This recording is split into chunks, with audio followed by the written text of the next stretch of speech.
Эрхэмүнсэгчтэй Монголын Үндсний олон нийтийн телевизийн Монголын мэдээ сувгийн парламентын хэлэлцүүлэг нэвтрүүлэг эхэлж байна. За энэ удаагийн хэлэлцүүлгийг олон нийтийн телевизийн 600 студиэс үзэгч та бүхэнд шууд дамжуулан хүргэж байна.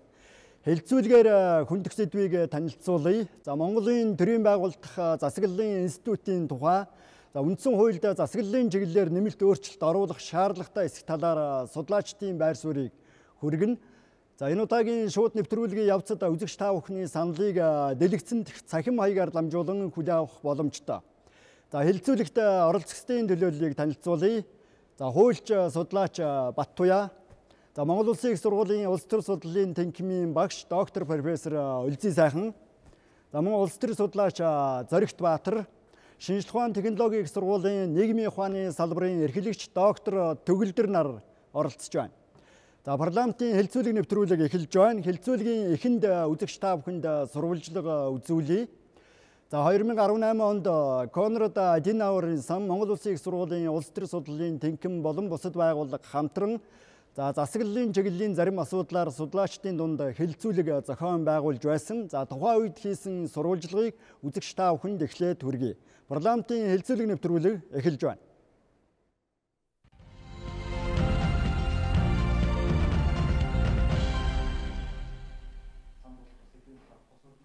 Улсын хурал болон ерөнхийлөгч засгийн газрын институтийн хүрээний асуудлуудыг улс төр эрх зүйн шинжлэх ухааны үүднээс авч үзэж судалгаа хийх, бодлогын тодорхой зөвлөмжийг гаргах хэрэгтэй гэж хэлэлцүүлгийг зохион байгуулагч талууд үзэж байна.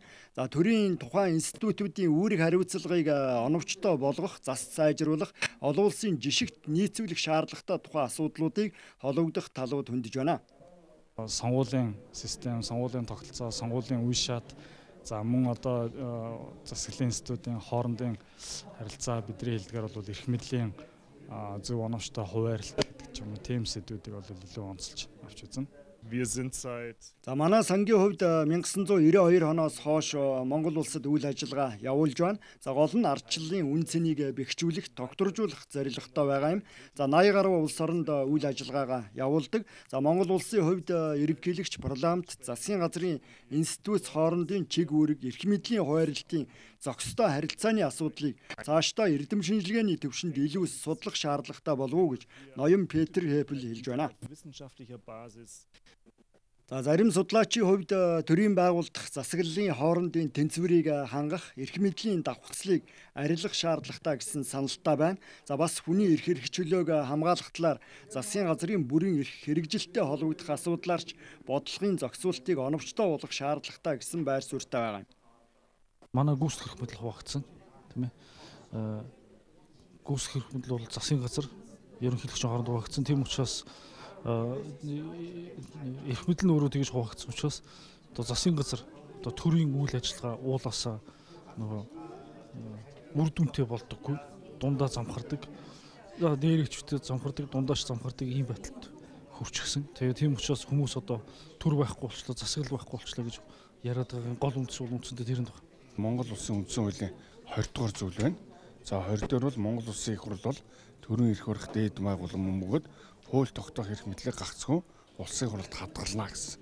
За энэ заалтыг бол үндсэн хуулийн эрх зүйн хүрээнд авч үзвэл ерөөсөө төрийн эрх барих дээд байгууллага гэж юу юм бэ?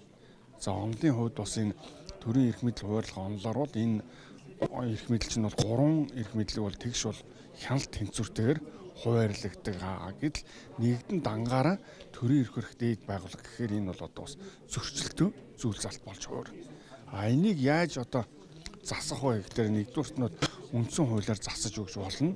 Хоёрд нь бол одоо хуулийг тайлбарлах замаар бас засаж өгч болно.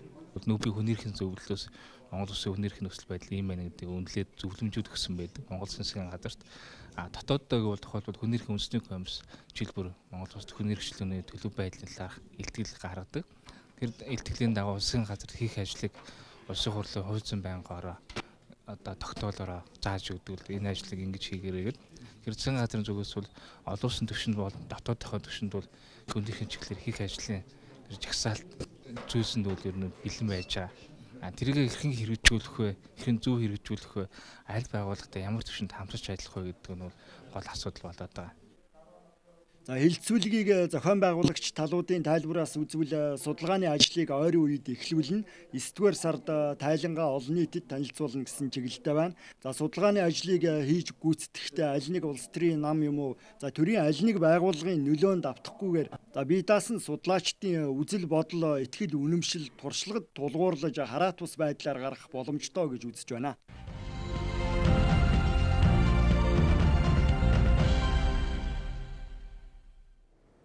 Парламентын хэлэлцүүлгийн нэвтрүүлэг студид үргэлжилж байна. Одоо нэвтрүүлгийн оролцогч талуудын байр суурийг сонсъё.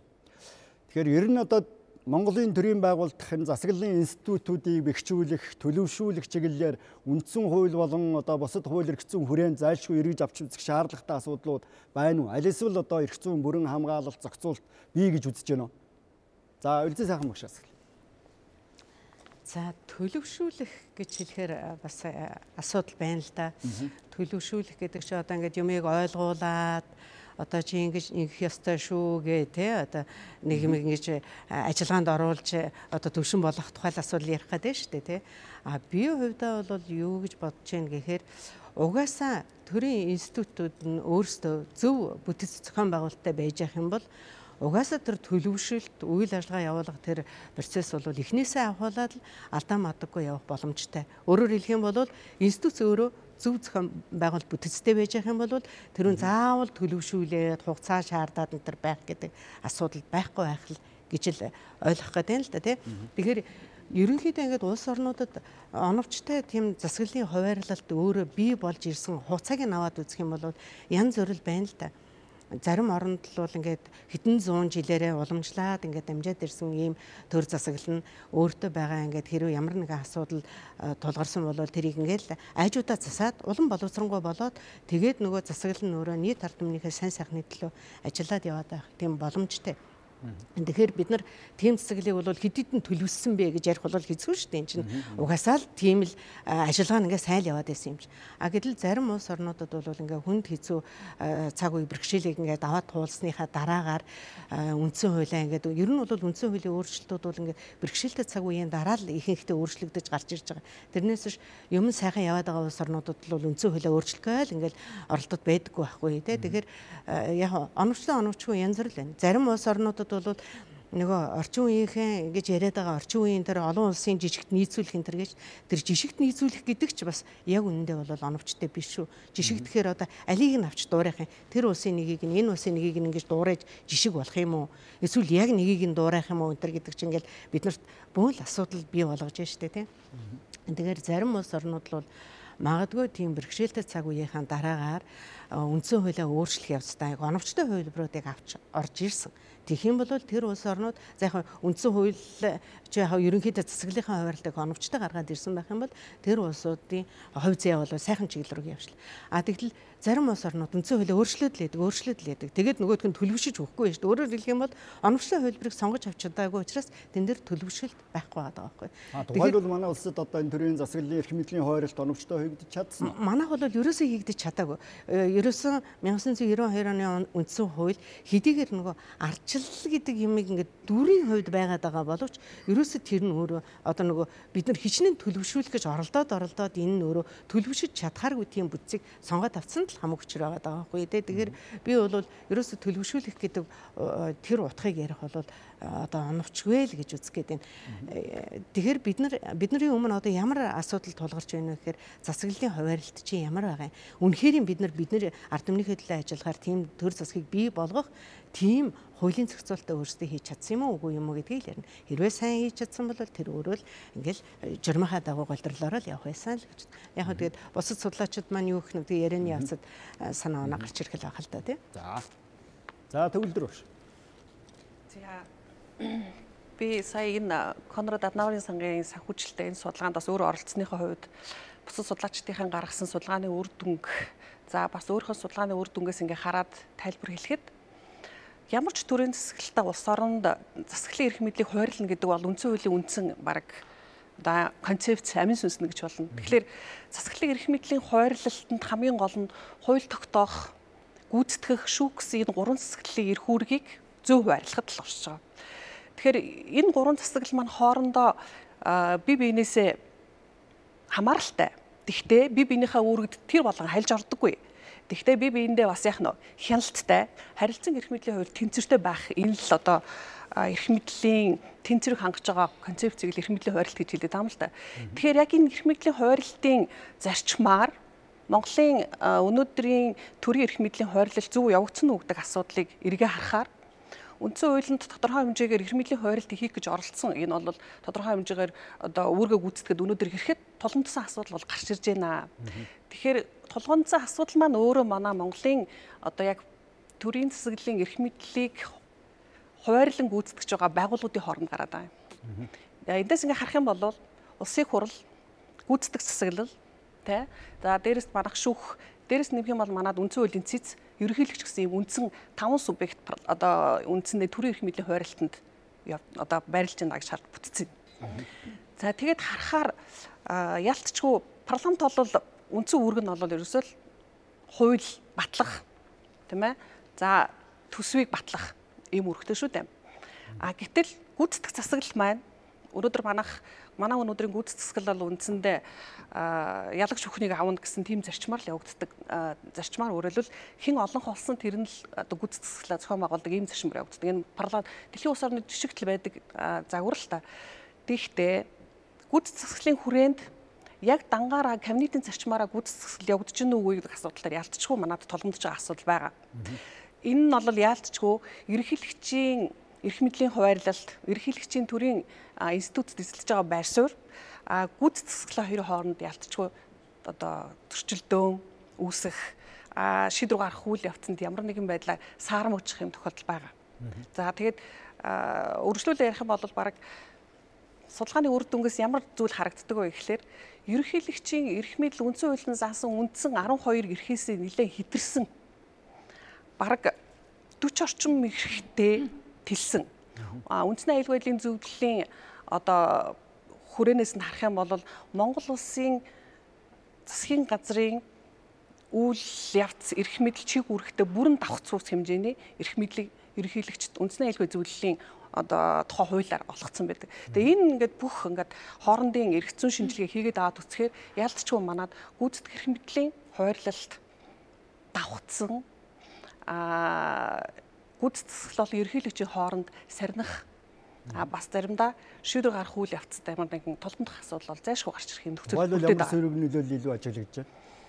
За тухайлбал бол ерөнхийлөгч бол өнөөдөр Монгол улсын үндсэн хуулийн зааснаар Монгол улсын эв нэгдлийг илэрхийлэгч байна. Ямар нэгэн улс төрийн намын одоо эрх ашгийг хамгаалахгүй одоо жинхэнэ тэцэр тойлыг хангах өөрөөр хэлбэл эрх мэдлийн хуваарлалтаар анхны төсөөллөөр бол үндсэн хуулинд нэлээд тийм хяналт тэнцвэрийг одоо хэрэгжүүлэх субъект гэж тавьсан юм шиг байна.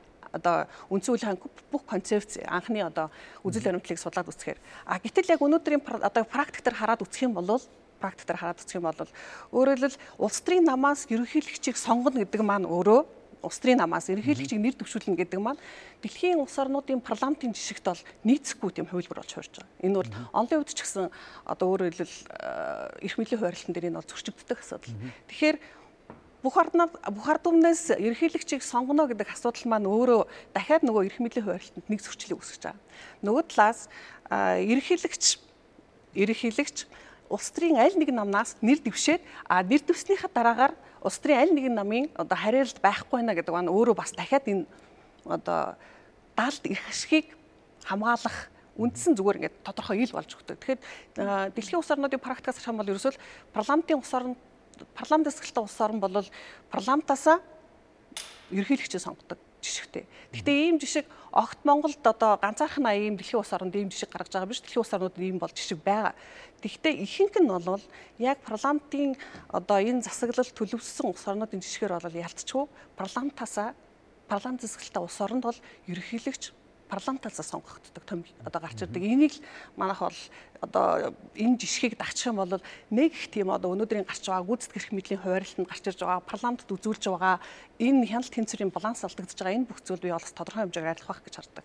За баярлалаа. За Сөрөг доктор судлаач. Тэгэхээр үзэгчтэй орой минь хүргэе. Ер нь бол монголчуудын төртөө итгэх итгэл бол сүүлийн 10-аад жил бол маш одоо хурдтай унж байгаа. Өнөөдрийн хувьд бол энэ үндсэн хуулийг 1992 оноос хойш батснаас хойш 26-7 жил болчихлоо тий. Тэгээ энэ хугацаанд улс төр судлаачид нь тэр хууль баталсан хүмүүс нь ч тэр энийг бол өөрчлөхгүй болохгүй, шинжлэхгүй болохгүй нэ гэсэн юм байр суурьуд дээр нэгтдсэн, их хурл дээр ажлын хэсэг гарчихсан тий. Яаж өөрчлөх үү гэдэг ингээд хүмүүсээс саналаа аваад ингээд эхэлчихсэн ийм цаг үе болж байна. Тэгэхээр эрх мэдлийн нөгөө нэг түрүүний ярьсан энэ шүүх, гүйцэтгэх эрх мэдлүүдийн хуваарлтанд бол маш их том асуудлууд байна гэдэг бол хаана хэлж байгаа. Тэгэхдээ нэг асуудлыг бол хүмүүс ялангуяа асуудлыг шийдэх ёстой хүмүүс бол тогтож ярилцах ёстой. Зөвхөн өөрчлөлт оруулах хэмжээнд энийг үндсэн хуулинд өөрчлөлт оруулах хэмжээнд асуудлыг шийдэх юм уу? Эсвэл одоо хэрэгжиж байгаа энэ үндсэн хуулийг тэр жигтэнд болоод өөр шинээр үндсэн хууль авах юм уу гэдэг ийм хоёр байр суурь хүмүүсийн дунд байна. Судлаачдын дунд, улс төрчдийн дунд, хуульчдын дунд байгадаг. Энийг эхний ээлжинд бол монголчууд шийдэх ёстой. Тэрний дараа зөв гэсэн үг. Энэ дээр бол юу гэдэг миний одоо хувь хүний байр сууриа ярих юм бол мэдээж энэ үндсэн хуулийг бол бүрэн шинжлэх ёстой. Нэмэлт өөрчлөлт оруулах хэлбэрээр ингээд өмнө нь бол шинжилж исэн түүхүүд байгаа боловч тэр нь бол хөвчлэн одоо дандаа одоо дордуулж исэн 7 өөрчлөлт гэж ярьж байгаа. Өшөө одоо юу гэдэг нэмэлт өөрчлөлт оруулаад ингээд ахаар зэрэг уг хундаам нь одоогийн энэ Монголын нөхцөл байдал тохирохгүй байгаа учраас дахин засвар хийх шаардлагууд тулгарх болов гэсэн ийм хувь хүний байр суурьтай байгаа би. Тухайлбал ямар тодорхой зохицуултыг шинээр хийх шаардлага байна? Жишээ нь парламентын засаглалтай байх ёстой гэчээд нөгөө түрүүний энэ ерөнхийлөгчийн засаглал гэдэг бол нэг юм саармаг одоо нөгөө их шиг болцсон байхгүй юу? Манин юм шиг тийм ээ. Нэг талаараа бол гүйцэтгэх засагалд ордог, хууль тогтоох засагалд бас хүчтэй нөлөөлдөг. Бүх одоо энэ засаглалын систем чинь ерөнхийлөгчийн засаглал бол нөлөөлчихэд байгаа. Тэрийг бол манай судлаачид бол тодорхой одоо тоочны гаргаж ирж байгаа. Тэгэхээр яг бодитоор үзэх юм бол өнөөдрийн үндсэн хууль маань сонгуулийн тогтолцоо байхгүй. Сонгуулийн тогтолцоогоо бид нэр одоо хуулиа сонгуул болгоны өмнө өөрчлөөд байна. Энэ нь өөрөө төрийн докторгүй байдлыг илэрхийлж байгаа. Хоёрдугаарт үндсэн хуулинд заах ёстой одоо энэ эцэг хуулинд маань байх ёстой чухал одоо тэр засаглалын хэлбэрүүдийн хоорондоо харилцах юмнуудын чинь зааж өгөөг. Өнөөдрийн одоо бодиттой жишээн дээр ярихад бол одоо жишээ нь засгийн газрын одоо бүрэлдэхүүний 50% нь огцорсон тохиолдолд засгийн газар бүрэн бүрэлдэхүүнээр огцордог гэдэг үндсэн хууль заагаад өгсөн байхад их хурлын дарга ажиллаа өгөөгүйгээс болоод одоо яаж огцорох нь бол хуулинд маш бүрхэг. Үндсэн хуулинд бол сонгогдохын зааж өгчөөд яавал огцрох вэ гэдэг заалт нь бол үндсэн хуулинд өнөөдөр байхгүй л байгаа байхгүй. Тэрнээс болоод эн чинь 100 гаруй одоо хоног л энэ парламентын их хурлын дарга авах уу авахгүй юу яах уу ийх үгээд ингээд уучраа болохгүй сүүлдээ бүр жагсаал тэмцэл хүртэл хийгээд ингээд ийм гажуудал байна гэдгийг бол эндээс л харагдаж байгаа. За Оттуя судлаач. За юуны өмнө та бүхэнд энэ өдрийн амар амгалан гэрээ. За тэгэхээр үнэхээр энэ бол маш чухал асуудал тийм ээ. Энэ бол эцэг хууль, энэ бол бүхэл бүтэн одоо улс үндэстний одоо зөвшөлтслийн гэрээ гэж үздэг тийм ээ. Тэгэхээр энэ дээр бол яалтчгүй одоо ард түмний санал бол нэн чухал. Түүнээс одоо цөөн улс төрч судлаачд гэхээс илүүгээр яг энүүгээр бол үндсэн хуулиа өөрчлөх одоо түрүүсэнтэй яг нэмэлт өөрчлөлт авах юм уу, шинжилсэн найруулга байх юм уу гэд яг одоогийн явж байгаа төсөл бол энэ бол нэмэлт өөрчлөлтөөр явж байгаа. Хэрэв бид шинжилсэн найруулгын асуудал ярих юм бол энэ одоо бүр илүү нөгөө ерөнхийлөгчийн засаглалтай байх уу гэдэг үүднээс бүр ярих энэ ондоо асуудал бол явчихна л да. Тэгэхээр түрүүн бас судлаачтай бас санал нэг байна. Яа тэгэхээр одоо өнөөдөр ерөнхий сайдын чиг үүрэг үнэхээр боомлогдсон, хязгаарлагдмал наазах нь одоо өөрөө кабинета бүрдүүлэх эрх нь хязгаарлагдмал тийм ээ. Тэгэхээр өөрөө одоо сайд нарынхаа дунд ороод суудсанд өөрөө одоо сайд нартайгаа хамт ингээд сайдуудынхаа нэгэн адил явдаг. Гэтэл бусад улс орнуудыг харахад бол ерөнхий сайд нь өөрөө кабинетаа удирдаад явдаг. Тэгээд өнөөдөр Монгол улсын үндсэн хуульд одоо хийх гэдэг гол зайлшгүй өөрчлөлт бол яг энэ дээр байгаа гэж ойлгож байгаа. Тэрнээс гаднаас парламентын өнөөдөр спикерийн үүрэг рол бас хэтэрхий их одоо өргөжсөн ийм байдалтай үндсэн хууль өнөөдөр явж байгаа. Ийм ч учраас өнөөдөр бас яг энэ дээр бас засаглалын хямрал, засаглалын одоо тийм ухарцсан байдалд яг одоогийн нөхцөл байдал үүсчихэд байгаа. Тэгэхээр өнөөдөр бусад улс орнуудыг харахад бол парламентын спикер нь одоо улсын хурлын дарга гэсэн үг тийм манайхаар энэ болохоор зөвхөн одоо тухайн хурлааны хурлыг зохион байгуулах төдий одоо менежерээ үүрэгтээ оролцдог боловч манад бол одоо маш олон байгууллага институцуудыг өөр эрх мэдэлтэй авсан одоо иймэрхүү байдалтай байгаа учраас энийг одоо бас зайлшгүй яаралтай засаж залруулах ийм шаардлагатай байгаа гэж үзэж байгаа. За тэгээд түрүү хэлсэн бас яг сонгуулийн талаар сонгуулийн тухай хууль гэдэг бол ерөөсөн үндсэн хууль болон сонгуулийн тухай хууль ах トゥ хууль гэж явдаг тийм ээ. Тэгэхээр энэ сонгуулийн хуулийг ялангуяа сонгуулийн системийг бол үндсэн хуульд бол оруулж одоо үндсэн хуулийн нэг институт болгох хэрэгтэй шаардлагатай. Манад болохоор яг тэр зүйл байхгүй түрүүн зэрэг дотор судлаач бол хэлсэн.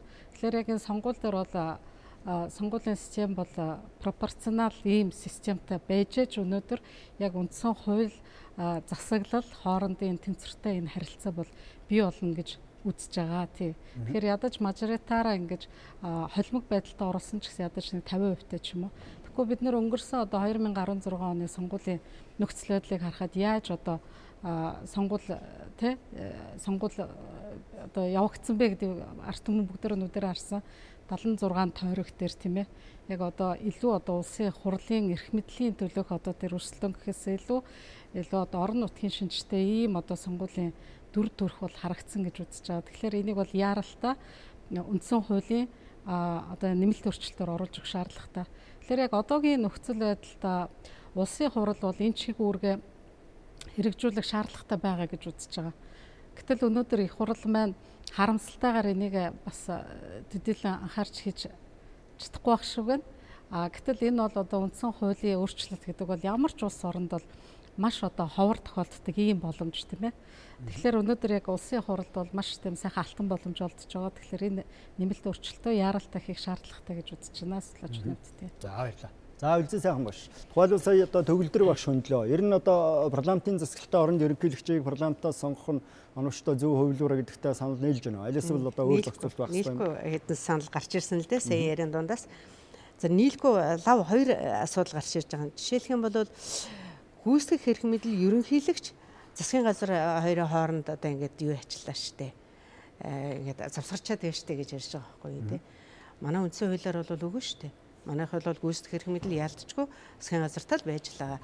Ерөнхийлөгч бол илүү шүүх хэрэг мэдэл дээр давуу эрхтэй байж байгаа. Бусад эрхүүд дээр бол ерөнхийлөгч илүү их тийм одоо нөгөө төлөөллийн шинжийг те эсвэл одоо нөгөө өршөөл хэнийг өршөөх вэ гэдэг өршөөлийн хууль гарсны дараагаар хинд нь өөрчлөлт үзүүлэхийг хинд нь одоо медаль өгөх гэх мэйгийн тийм үүргүүд нь илүү их давмгаа. Тэрнээс ч яг гүйцэтгэх хэрэг мэдэл дээр засгийн газар чинь яг ингэсэн эдийн засгийн ийм арга хэмжээг яг ингээд аваад явуулаа гэдэг тэр эрх мэдэл бол манай ерөнхийлөгчд байдаг байхгүй. Харин манай судлаачид яагаад тэгж хилээд байдгийг нь би одоо ойлгож өгөхгүй л байна л да тий.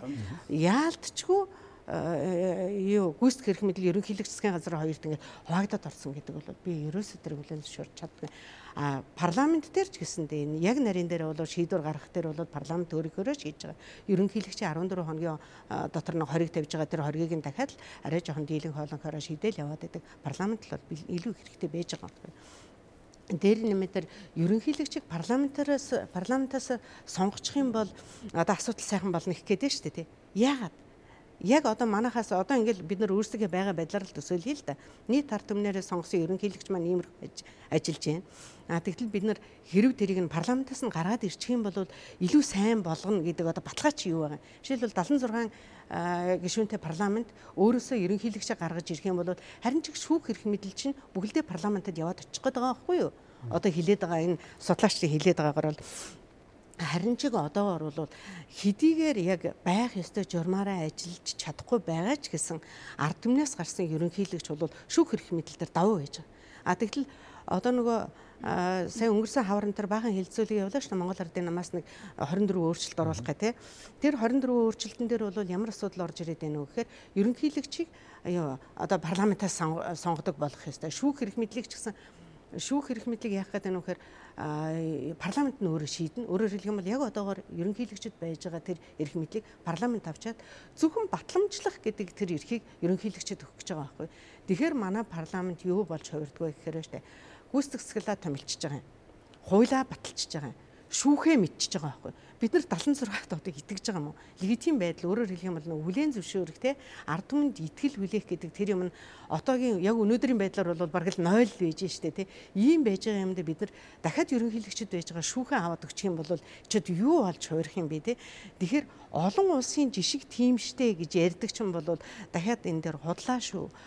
Тэр байтга хаана ерөнхийлөгчөө томилдог, хаана ерөнхий сайдаа томилдог тийм зөндөө олон өшөө бүр амьдрал ахуйн нэг сайн, ард түмний амжиргаа их сайн тийм улс орнууд байна. Бид нар тэгэхээр олон улсын жишг гэхээр алийг нь авах вэ? Хаана тэр ерөнхий сайдаа томилоод байдаг. Эсвэл хааны хүүн ерөнхий сайдыг нь хийгээд уламжлаад ирсэн тэр уламжлалтыг гэр бүл нь ард түмнийхээ хувьцааг ингээ хариуцаад яваад байдаг. Тэр ч бас олон улсын жишг мөн бицтэй. Тэгэхээр бид нар олон улсын жишг гэхээр яаж авах ингээд цоолоод ингээд нөө парламентын гишүүдийн одоо байж байгаа тэр эрх мэдэлтэй байж байгаа хүмүүс хэрэгтэй юмнуудыг ингээд цоолборлж аваад энэ манай олон улсын жишг юм штэ гэд ингээд бүр үхрийн бөөр шиг тий одоо үхрийн бөөр дотор ингээд эрүүл бөөр биш тийм үү ерөөсөн ажиллагаагүй болсон ийм бөөр болгох гээд байгаа юм. Тэгэхээр чи энэ дээр бид нар биш энийг юмыг цогцоор нь харах хэрэгтэй болж байгаа байхгүй. Үнэхээр энэ төрийн институт гэдэг чинь ингээд гацаагүй сайхан ажиллахаар ерөөс ард түмний төлөө ажиллахаар тийм институт бүрдэж чадсан уугүй юу гэдгийг бид нар олон улсын жишг тийм олон улсын жишг ийм гэж ингэж цоолборлж харахгүй. Бид нар бол яах ёстой гэхээр нийт Монголын ард түмний хувь заяаг энэ институт яг шийдэж чадхаар ажиллаж чадах уугүй юу гэдэг тэр өнцгөөс харах хэрэгтэй. Яг нарийн дээр харах юм бол дэлхийн улсуудын энэ төрийн байгуулалтын бүтцийг нэг хэлбэр рүү оруулж болохгүй байгаа юм. Би одоо яг одоо энэ надад ч гэсэн ингээл өчнөө улс орнуудын ингээл төрийн байгуулалтын бүтцийг ингээл юу харьцуулсан юмнууд ингээл шивжсэн хагас усын бэрэнтэрлэл аваад гараад ирлээ. Аль нэлнтэйгээ адилхан бэ гэдэг ингээд оруулах гэхээр ерөөсө болж өгөхгүй байгаа юм. Адилхан биш байгаа. А зүгээр ямар улсын сайхан байна вэ гэд ингээ харахаар ийм байгаа юм чинь аргагүй шүү дээ. Энэ ард түмний төлөө шийдвэрл гаргахаас өөр аргагүй институт зэн шүү дээ. Энэс жоохон л ингээ гажуудах юм бол болтгүй юм биш үү гэдэг тийм л зүйл харагдж байгаа. Тэгэхээр би хувьдаа бол юу гэж боддог хүн бэ гэхээр байна шүү дээ. Олон улсын имийг харалгүй яах вэ? Бид нар харна. А гэхдээ Монгол улс бол өөрөө өвөрмөц онцлогтой доор хаяжил 3 сая хүнтэй байна. 3 сая хүндээ тохируулаад цөөхөн хүнтэй парламентыг гээд ингээд авчих гэхээр нөгөө баялагын зарцуулалт гэдэг чинь хэдэн 100 сая хүнтэй улсаас илүү их баялагийг захиран зарцуулга болчиход байгаа. Тэр зүйл чинь орхигдоод байна. Тэгэхээр хин дунд бид нар ингэж баланс бариулж шийдвэрийг оновчтой гаргах тэр институтыг л олж хайх нь бидний л ажил болж байгаа байхгүй. За төвлөрөөш. Тайлбарлаач. Тэгэхээр би энэ дээр яг ингэж тайлбар хэлэх хэрэгтэй юм шиг байна.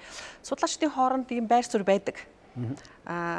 За сая манай үлзий сайхан докторийн одоо ингээ байр сууриас ингээ харах юм бол гүйцэтгэх эрх мэдэл ерөнхийлөгч хоёрын хооронд эрх мэдэл тийм ээ хууль одоо хуваагдц юм ерөөсөй байхгүй штэ гэдэг. Өнгөц сарахаар тийм байдаг. Өнгөц сарахаар яг ингээд наривчлаад харах юм бол за би өөрөө бас яг судалгаа хийсэн учраас яг тэн дээр одоо ихтгэлтэй байгаа учраас хэлээд байна л да. Судалгаа хийгээд үзэхээр ямар үр дүн харагддаг юм бэ гэхээр парламент засгийн газар бол гүйцэтгэх эрх мэдлийн үндсэн гол байгууллага тийм ээ. Гэтэл ерөнхийлөгчийн үндсэн 12 эрхтэр нэмэх нь үндсэн аюулгүй байдлын зөвлөл дээр одоо зөвлөлийн тухай хуулийн дээр ерөнхийлөгч Монгол улсын үндсэн аюулгүй байдлын зөвлөлийг тэргүүлэхээс гадна шаардлагатай тохиолдолд одоо яах нь үндэсний аюулгүй байдлын зөвлөлөөр дамжуулж засгийн газарт чиглэл өгөх тийм ээ чиглэл өгөх сонсгол мэдээлэл авах одоо бүх эрх нь нээж идэг.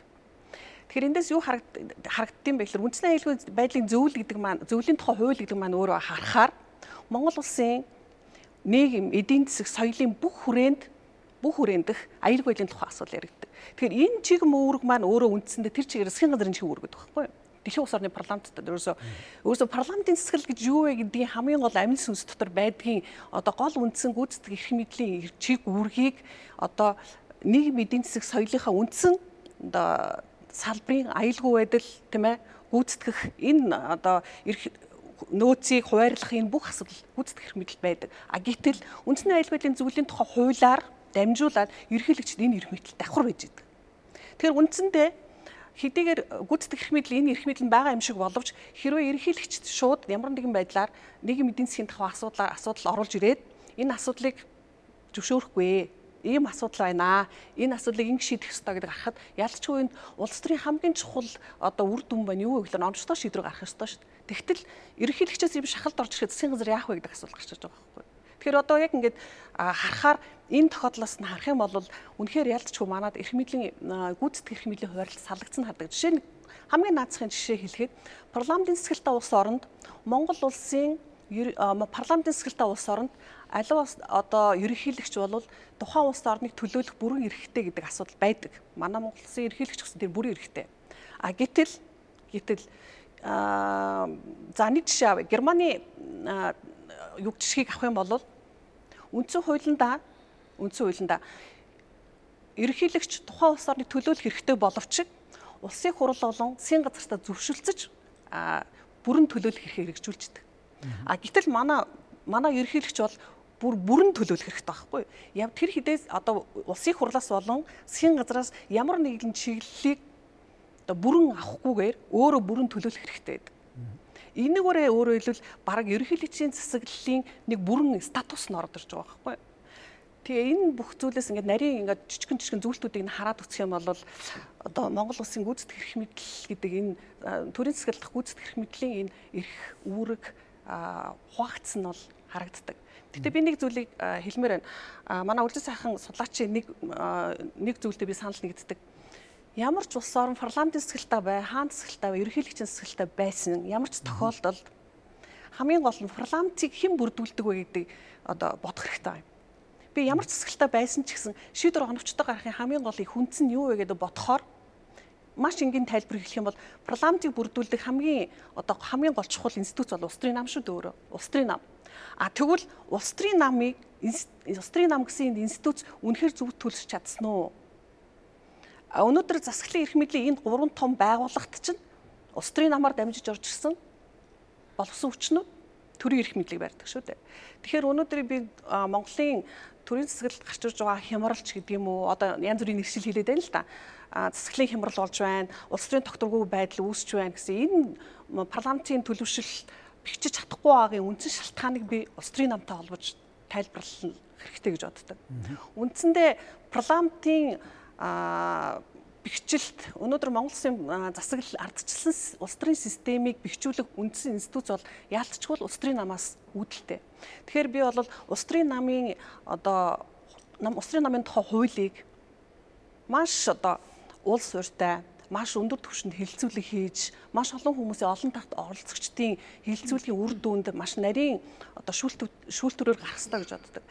Зөвхөн ингээд жишээ ингээд харахаар яг энэ төрийн эрх мэдлийн дээд байгууллагад л очдог хүмүүсүүдийн шалгуурыг хаваад үзээрэй. Гэтэл түүнээс доошх байгууллагуудын шалгуурыг бид нар аваад үзэх хэрэгтэй. Тэдний мэрэгчлэлтэнд тавих шалгуур ямар байдаг вэ? Тэгвэл өнөөдөр улс төрийн намын гишүүнчлэл гэдэг энэ сайн дураараа нэгдсэн энэ хэсэг бүлэг хүмүүсийн дунд төлөвшөллийн тухай асуудлыг ярихгүй бол дээрээс нь шалгуурын тухай асуудлыг ярихгүй бол өнөөдөр манай Монголын ямар засаглалтай байгаад тийм ээ? Ямар засаглалтай байгаад үндсэндээ энэ үүсэж байгаа тулгымцсан асуудал бол бараг хэвээрээ байх юм шүү гэсэн юм өнөөдөр судлаачийн хувьд үгдэлтэй тийм. Баярлалаа. Парламентын хэлэлцүүлгийн нэвтрүүлэг үргэлжилж байна. За энэ удаагийн хэлэлцүүлгээр төрийн эрх мэдлийн засаглал хоорондын харилцаа, парламентын засаглалын чиглэлээр ер нь засаглалтай холбоотой асуудлаар үндсэн хуульд нэмэлт өөрчлөлт оруулах шаардлага бий эсэх талаар хөндөж байна. За хэлэлцүүлэгт улс төр судлаачид эрдэмтдийн төлөөлөл оролцож байна. Парламентын хэлэлцүүлэг нэвтрүүлэг үргэлжилж байна.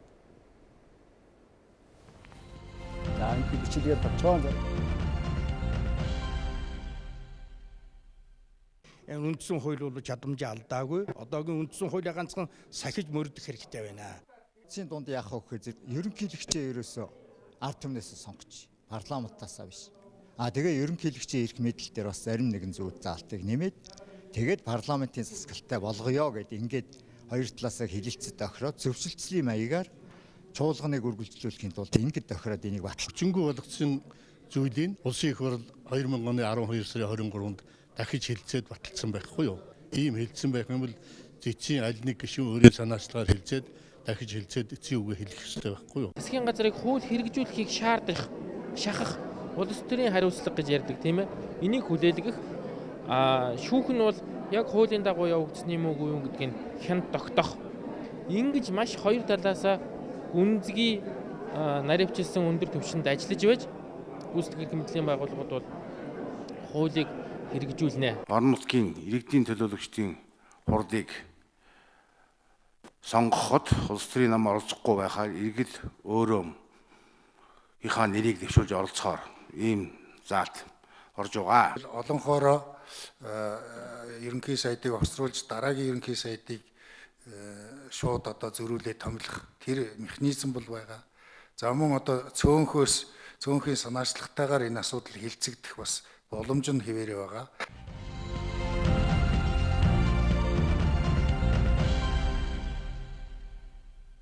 Парламентын хэлэлцүүлэг нэвтрүүлэг студид үргэлжилж байна. За одоо оролцогч талуудын байр суурийг үргэлжлүүлэн хүргэе. Тэгэхээр улсын хурлын гишүүн засгийн газрын гишүүний үүргийг хавсран гүйцэтгэж болдог үндсэн хуулийн одоогийн зарчмыг эргэж харах шаардлага байна уу? Байна.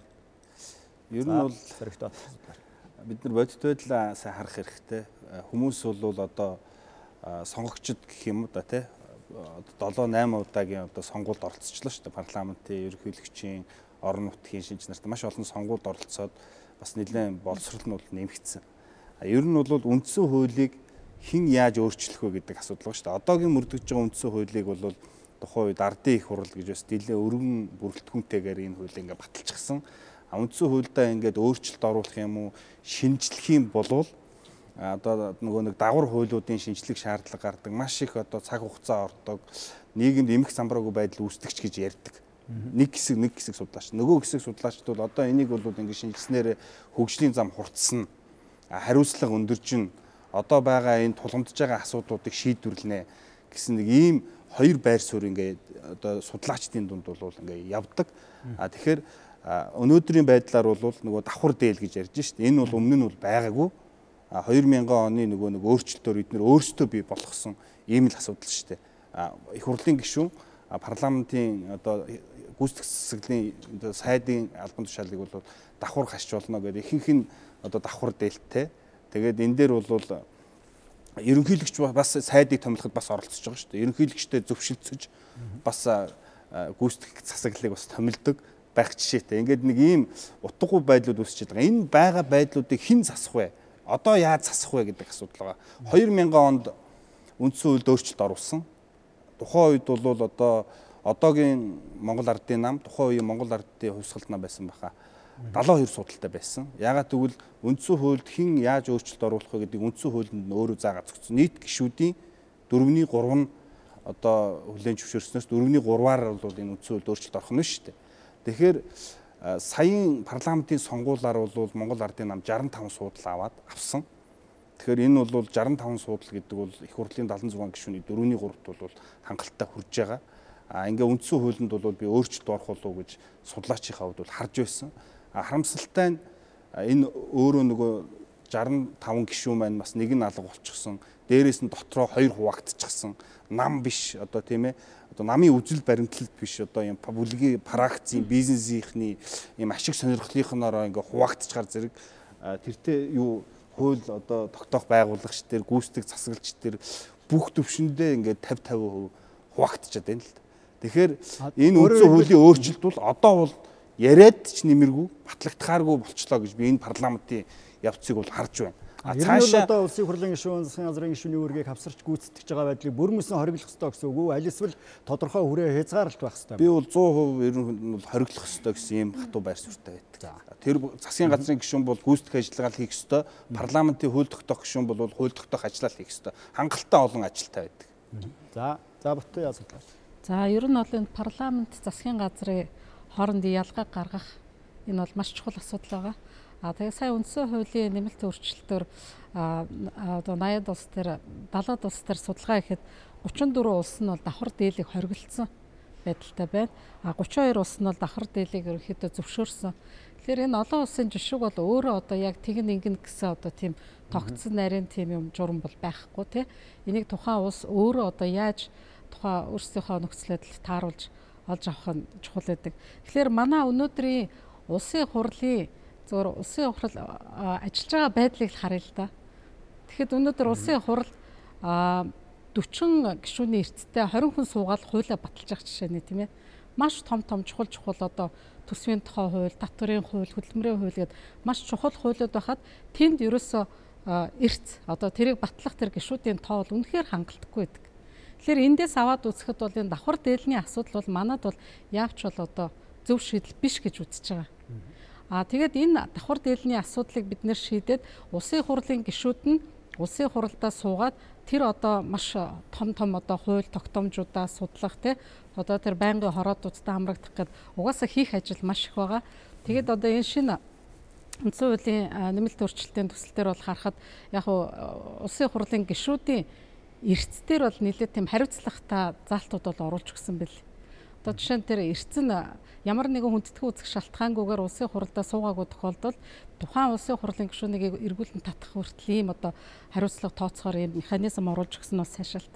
За тэгвэл энийг яаж шийдэх юм бэ гэхлээр түрүүн хэлсэн тийм ээ одоо төгөлдөр судлаач би бол дэмжиж байна. Юу гэхлээр энэ улс төрийн намууд анхнаасаа одоо бодлогын нам болж төлөвшөх, бодлогын институт болж төлөвшөх. Тэндээ яг одоо тийм төлөвшсөн, төгөлдөрсөн боловсон хүчнүүдийг бэлтгэх. Тэгээд түрүүний ярьдаг тэр пропорционал системаар хэрвээ сонгуул явах юм бол одоо тэр засгийн газрыг яг тэр сонгуул болдог өдрөө одоо улсын хурлын гишүүдэд сонгодог шигэ бас засгийн газрын гишүүдэд бас сонгох ийм боломжууд бол зөндөө байгаа.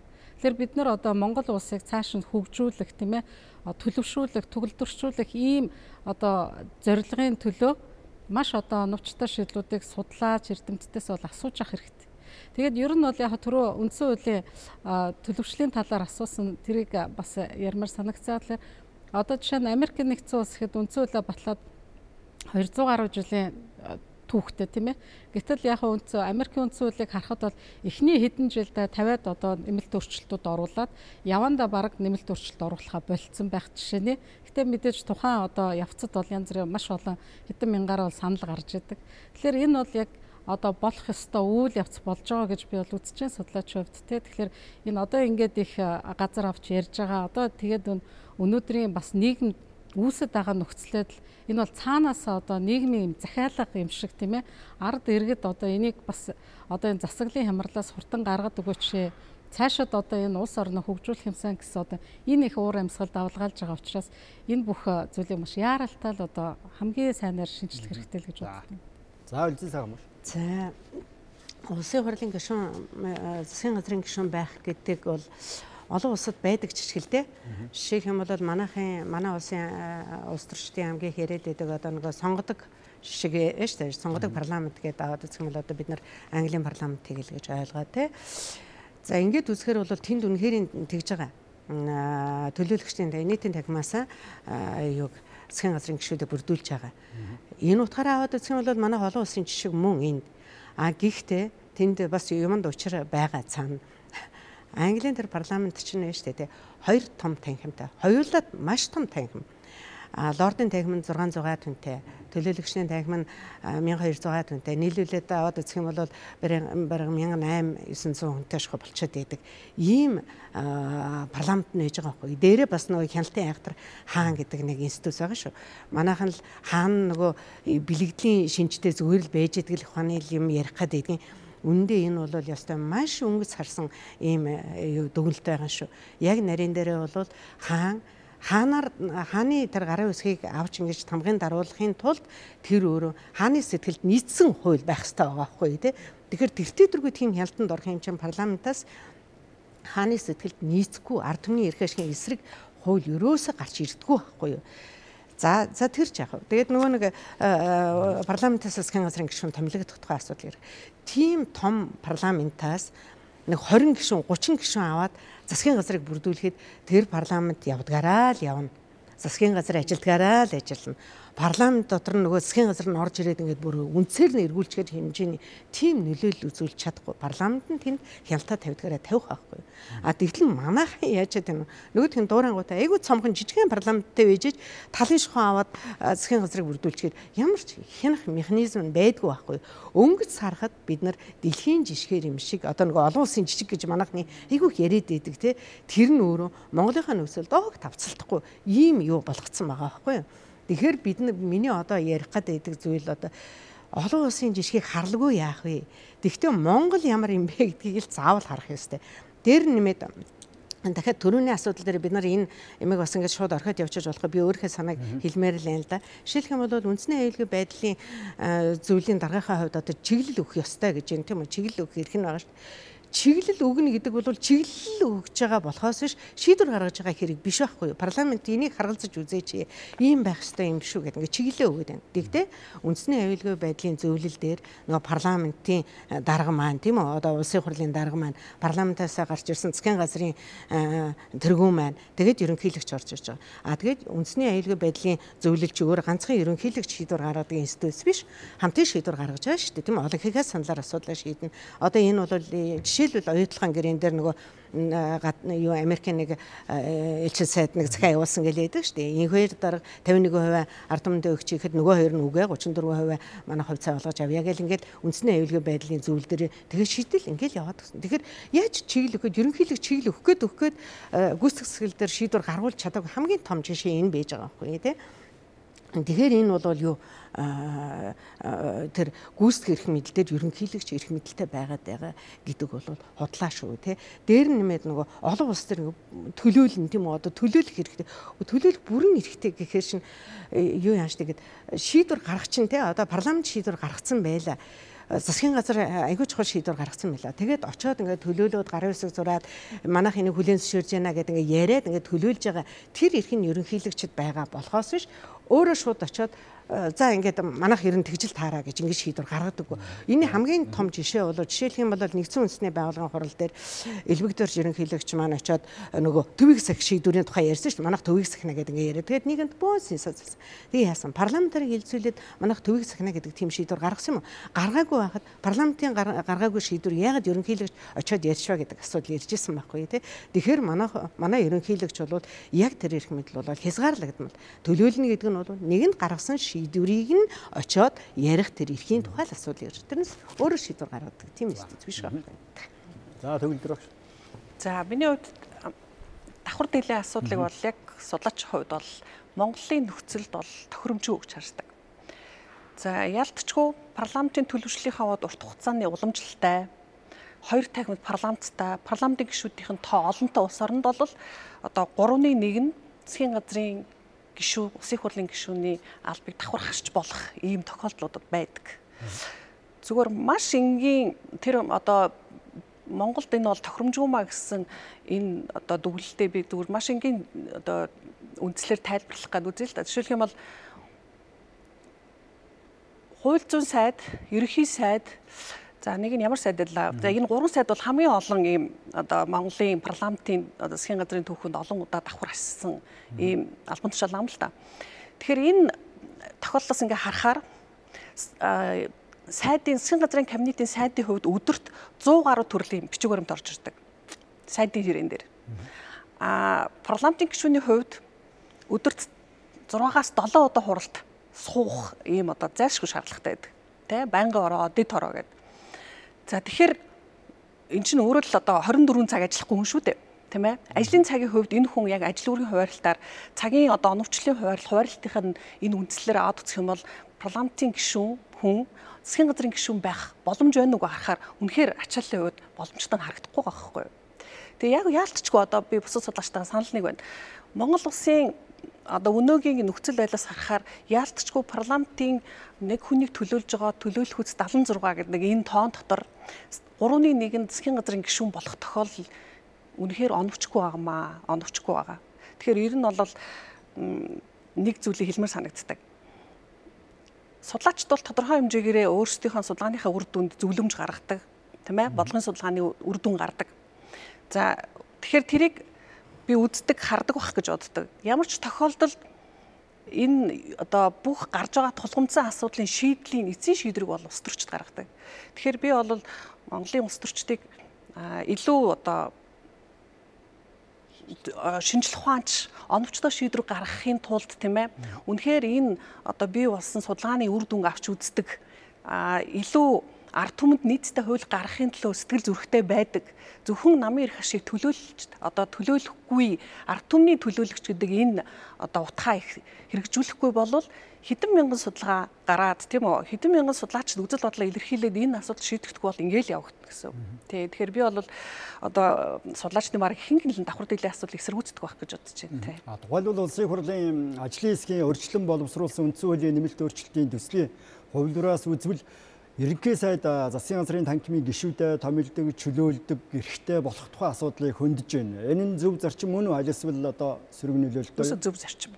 Гэсэн чинь кабинетийн зарчмаар л явагддаг. Энэ бол зөв зарчим шүү дээ. Өөрөөр хэлбэл засгийн газраа толгойлж байгаа хүн өөрөө кабинетаа бүрдүүлээд баг бүрдүүлээ хамтран ажиллана гэдэг чинь ерөөсөө л одоо энэ парламентын засаглалын гүйцэтгэх засаглалын үндсэн нот хүчин шүү дээ энэ чинь. Тий. За, сөрөгтэй бодлоо. Ерөнхийлөгчдөө зөвшөлдсөх шаардлагагүй, заавал давхар дээлтэй хүн сонгох шаардлагагүй. Яг одоо жишээ нь манай уул уурхайн салбарын сайд гэж өнөөдөр уул уурхайн сайд хийж байна. Дээр нь их хурлын гишүүн хийж байна. Дээр нь нийслэлийн намын дарга хийж байгаа шүү дээ. Тэгээ 3-4 ийм хамгийн том ийм чухал албан тушаалууд гашиж идэг. Тэгэхээр чин тэр хүний цаг зав одоо хүрэлцдэг юм уу, гүй юм уу, үр дүн нь юу ах вэ гэдэг асуудал байна. Ер нь бол ямар байх ёстой вэ гэвэл яг тухайн салбартаа хамгийн хүлээн зөвшөөрөгдсөн сайн хүн салбаруудыг удирдах ёстой. Тэгэхгүй болохоор зэрэг энэ улс төрийн намтай бас холбоотой мөн бас энэ засаглалын хуваарлттай холбоотой асуудал, үндсэн хуультай холбоотой асуудал. 2000 онд тэр өөрчлөлтөө бол буцаага сайжруулад одоо энэ харин энэ үндсэн хуулинд өөрчлөлт орохын шинэ ажлын хэсгээр бол төсөл дээр тэгж явж байгаа нь бол миний судлаачийн хувьд бол маш их дэмжиж байна. Өшөө сонгуулийн хууль, улс төрийн намын тухай хууль хэд хэдэн асуудлуудыг энэ үндсэн хуулийн өөрчлөлтөөр хийх боломжтой. Энэ парламентод хийх боломж болцсон бас байгаа. Бусад одоо юу гэдгийг яг одоогийн нөхцөл байдал дээр болохоор зэрэг ингэж байгаа. Монгол улсын ерөнхийлөгч бол шинээр үндсэн хууль яа. Үндсэн хуульд нэмэлт өөрчлөлт оруулаа яах юм бэ? Шинэ үндсэн хууль яа гэдэг одоо байр суурь бол намрын чуулганы нээлтэн дээр хэлсэн. Дараа нь тамирын газрын дарга инх болдороо дамжуулаад байр суурь нэлээд сайн нийгэмд хүрэх шиг болно лээ. Монгол ардын намын хувьд бол энэ асуудал дээр нэмэлт өөрчлөлт оруулах маягаар энэ асуудлуудаа ингээд засаа явъя. Тэр давхар дээлийг байхгүй болгоё. Энэ сонгуулийг ингийн сумуудыг одоо юу гэдгийг намгүй сонгуульд иргэдэн зүгээр өөрсдөө оролцдог болыг их жишээний энэ саналуудыг гаргаж ирж байгаа. Зарим нэг улс төрийн намууд бол шинээр аль хизээний улс төрийн шинэ үндсэн хууль зохиочихсон. Шинэ Монгол Ардын Хувьсгалт намын хувьд бол шинэ дээд үндсэн хууль гэдэг ингээд ард түмнээрээ хэлэлцүүлж байна гэдээ явж байгаа. Зарим улс төр судлаачид бол ер нь бол үндсэн хуулийг өөрчлөлтийн асуудлыг бол цогцоор шинээр нь авч үзье гэсэн ийм тал талын байр суурьуд байгаа учраас би нэвтрүүлгийн ихэнд хэлсэн. Ер нь бол шинжлэх юм уу, нэмэлт өөрчлөлт маягаар энэ тулгамдаад байгаа асуудлуудаа шийдэх юм уу гэдэг энэ хоёр асуудлын аль нэг дээр нь шийдвэр гаргах төвшний хүмүүс бол эцсийн шийдвэр гаргах ёстой. Тэгжиж тэрлүүгээ судлаачдаараа ард түмнэрээ нэгэн тишээгээ харж иж энэ асуудлыг шийдэх юм бол Монголд бол улс төрийн тулгамдсан асуудлууд, нийгмийн тулгамдсан асуудлууд цогцоороо шийдэгдээд явах ёстой гэсэн ийм л байр суурьтай байна. Тухайлбал ерөнхий сайд танхимын гишүүдэд бүрдүүлдэг болсноор ямар эерэг сөрөг нөлөөлөл байна гэж үзэж болох вэ? Ер нь бол ажил нэгдүгürt гацхгүй. Ягаад гэвэл тэр хүн өөрөө тухайн сайд ажиллаа хийхгүй бол одоо хариуцлага тооцоод өөрчлөөд, чөлөөлөөд ингээ явах. Тухайн одоо энэ утааны асуудал байна, шатхууны асуудал, нефтийн үйлдвэр боловсруулна л гэсэн одоо санхүүжилтэн зогсож байгаа шиг байна. Үнэндээ бүтэхгүй нь л дээ. Нэг хэд хэдэн асуудал манай ерөнхий сайд чинь маш хүчтэй нэг 7 асуудал илүү тавьсан шүү дээ. Бид нэр энэ ажлыг хийнэ. Шатхуун нефтийн үйлдвэртэй болно, утаагүй болно, ингээд маш зоригтой хийсэн. Энэ ажлууд дээр одоо өдөр хүртэл үр дүн алга байна л да. Тэгэхээр тэр үр дүн гарахгүй байгаа нь болохоор зэрэг тэр засгийн газрын механизмаараа кабинетаараа яг ингээд яг ерөнхий сайдын ботсон бодлого амьдрал дээр практик дээр хэрэгжиж чадахгүй байгаагийн гол үндэс нь бол бас энэтэй холбоотой л гэж би ойлгож харж байгаа. За Батбай судлаач. За яг шинэ үндсэн хуулийн нэмэлт өөрчлөлтөөр бол яг энэ асуудал ерөнхий сайд өөрөө кабинетаа бүрдүүлэх, сонгох төр эрхийг нь олгож өгсөн нь бол маш сайшаалтай, нь бол маш эрүүл одоо ийм тогтолцоо бий болох одоо боломжтой. За тэгээд бид нэр Германы жишээг мэднэ тийм ээ. Германы канцлер 14 жил одоо тасралтгүй засгийн газараа толгоолж ирсэн. Мөн одоо их эдийн засгийн хямралын үед бол тухайн ерөнхий сайд одоо улс орноо хэрхэн авч гарч хамгийн одоо зөв тэр шийдлийг ард түмэндээ бас хэрэгжүүлж байсныг бид мэднэ. За тэгэхээр энэ ер нь ерөнхий сайд өөрөө тогтвортой байна гэдэг чинь энэ засаглал өөрөө тогтвортой. Засаглаад агаад энэ одоо бодлого маш тогтвортой. Тэгээ бодлого бол аль ч салбартаа аль ч төвшөнд очиж үйлчилдэг. Мөн одоо хуулийн хэрэгжилт бол энэ дээр бол одоо маш их тогтвортой явна л гэсэн учиртай. Тэгэхээр бид нар бол одоо ерөнхий сайдыгаа мэдээж одоогийн үндсэн хуулиараа одоогийн байгаа нөхцөл байдлыг харахад бол ер нь бол ерөнхий сайд тийм жоохон барьцаалагдсан юм шиг байдалтай байдаг тийм ээ. Одоо юм л бол ингээд булгачих гал тийм ээ. Тэгээд манай одоо судлаачид бол хэлдэг одоо энэ Монгол улсын ерөнхий засгийн газар нэг дунджаар 1.5 жил одоо эн чинь ажиллаж байна гэдэг чинь маш бага хугацаа. Гэтэл бусад улс орны хэдэн 10 жилээр энэ засгийн газар нь маш тогтвортой үйл ажиллагаа явуулж эргээд эн чинь ард түмний амьдралд эргээд жирийн иргэдэд хүртэл эн чинь маш нөлөөтэй ийм шийдвэр болох юм аа. Тэгэхээр би дахиад хэлье одоо энэ бол маш их юм үндсэн хуулийг өөрчлөх ийм түүхэн одоо ийм боломж нэг талаасаа нөгөө талаасаа нийгмийн одоо ийм захиалга ирж байгаа ийм одоо түүх ийм нөхцөл байдлыг одоо уул алдмааргүй байгаа юм. Тэгээд түрүүсэн бас судлаачид эрдэмтдийнхаа үгийг сонсоод тийм ээ. Тэгээд улс төрчид шийдвэр гаргах нь зөв. Гэхдээ тийм одоо эрдэмтэн судлаачдынхаа үзэл бодол дээр тулгуурлаж тэдний одоо судалгаан дээр тулгуурлаж одоо энэ өөрчлөлтүүдийг гаргаж ямар байна л гэсэн барь суртанд. Эзэн сайхан маш. За юу ерөнхий сайд нь өөрөө тагмаага гишүүдийг сонгодог байх гэдэг бол гарцаа авахгүй одоо өөрөө сонголтоо хийгнэ шүү дээ. Яагаад тэгэхээр ерөнхий сайд өөрөө хариуцлага хүлээх гээд байгаа юм шүү дээ, тийм учраас үнэхээр энэ хийж чадна гэсэн хүмүүсээ сонгож аавна гэсэн утгаараа бол үнэхээр өөрөө л сонгох хэрэгтэй байгаа. Манай дээр гарч ирээд байгаа гажууд л болохоор яадаг вэ гэхээр нөгөө парламент нь өөрөө тэрийг баталж штэ нөгөө засгийн газрын гишүүдийг баталж өгж байгаа учраас баахан шаханыхаа хүмүүсийг оруулдаг. Одоо жишээлбэл би парламентын гишүүн байлаа гэхэд миний төлөө хин гэх вэ, хин илүү их тийм дуулууртай байх вэ гэдэг хүмүүсийг ингээд оруулаад тавьждаг. Үнэндээ тэнд бол чадвартай хүний тухай асуудал биш миний төлөө явахныг л сонгочод байгаа байхгүй тий. Тэгэхээр энэ нь бол нөгөө засгийн газар чинь үнэхээр шудраг ажиллах, хариуцлагатай ажиллах тэр асуудал нь бол орхигдоод байгаа. Тийм учраас бол ямар ч байлаа гэсэн ерөнхий сайд нь өөрөө юугаа тагмаага гишүүдийг сонгодог байх нь зөв. Яг нь ерөнхийлөгч нь ард түмнээсээ сонгогдож гарч ирээд ерөнхийлөгч нь өөрөө ерөнхий сайдыг томилоод тэгээд ерөнхий сайд нь засгийн газрын тэр томилдог ийм хувилбарч гэсэн байж лээ л да. Өөрөөр хэлэх юм бол нөгөө ерөнхийлөгчийн засаглалын тухай яриад байна шүү дээ. Тийм тохиолдол ч гэсэн ингээд сайн ажиллаа л гэдэг ийм хувилбар байгаа. Манайхны нэг айхтар ийм андуурал яваад байдаг байхгүй. Ерөөсөө нийгэм дунд ингээд байгаад байдаг. Тэрийг нь улс төрчид нь ингээд дэвэргээд байдаг нэг юм бол ингээд ерөнхийлөгчийн засаглалтай болчих юм бол юу одоо ингээд нэг хүний дарангуул тогтох гээд ээжтэй энэ гэдэг байхгүй. Үнэндээ бол ерөөсөө тийм ш. Ерөнхийлөгчийн засаглал гэдэг нь ерөнхийлөгч ерөнхий сайдаа томилоод ерөнхий сайд нь өөрөө тагмаага гишүүдийг сонгоод явах. Парламентаас хараад ш. Харин парламент нь бол нийгэмд ямар хууль хэрэгтэй байгаа юм бэ гэдгийг нь өөрөө юу яаждаг. Одоо боловсруулаад баталж идэг тий. Засгийн газар бол тийм хууль хэрэгтэй байгаа гэдгийг нь оруулж өгч идэг. Ийм л байх хэрэгтэй байгаа. Тэгэхгүй болохоор биш нөгөө шахааны юмнууд ороод ирэхээр засгийн газраас оруулж ирж байгаа хууль нь ч оновчтой биш, батлаад гаргаж байгаа шийдвэр нь ч нөгөө парламентаар гарч ирж байгаа шийдвэр ч оновчтой биш байгаа. За одоо би хамгийн сүүлийн жишээ хэлье. Өнгөрсөн 7 хоногт энэ удаа модны албатай нэг хууль парламентаар батлагдаад гараад ирж байгаа. Ингээд өнгөц сарахад бол нэрээ нэг модоо ингээд хайрлаад хамгаалаад байгаа юм шиг тий. Нөгөө одоо диспентер гэл одоо энэ нь шүү дээ. Энэ юмнууд энэ эднэрийг л хийдэг юмнуудыг ингээд татвараас чөлөөлчлээ л дээ. Тэгэхээр би бол юу гэж харж байна вэ гэхээр энэ бол нөгөө дахиад нөгөө шахааны хууль шааны бизнесийг засгийн газар дэмжиж байгаа л хэрэг байгаа байхгүй. Хин ДСБ оруулж ирдэг. Тэр нь бол нэг модоор хийсэн модон бүтээгдэхүүн. Гуайлангаас нь бол татвар аавна гэж байгаа шүү дээ. Гаднаас гуайлан оруулаад ирэх юм бол татвар аавна. Ийм модон бүтээгдэхүүн хийсэн байх юм бол татваргүй гэж байгаа. ДСБ оруулж ирж байгаа хүмүүс л энд ашигтай байна шүү дээ. Тэд нар 100 айл дээр зарж байгаа ДСБ-ийнхээ үнийг бол бууруулахгүй шүү дээ. Тийм зардгаараа л зарна. Улсад орж ирэх татвар нь байхгүй болчихж байгаа байхгүй. Тэгэхээр энэ өөрөө юу хэлээд байна вэ гэхээр шүү дээ. Засгийн газрын гишүүдээ парламентын гишүүд нь томилдог тий. Тэгээд тэд нар нь хоорондоо ингэж хэлгээ холбоотой сүлбэтэй ажилдгийн жишээ. Тэгэл эцсийн дүнд бол ингээл улсын эдийн засгтэр дарамт болоод очиж байгаа байхгүй. За баярлалаа.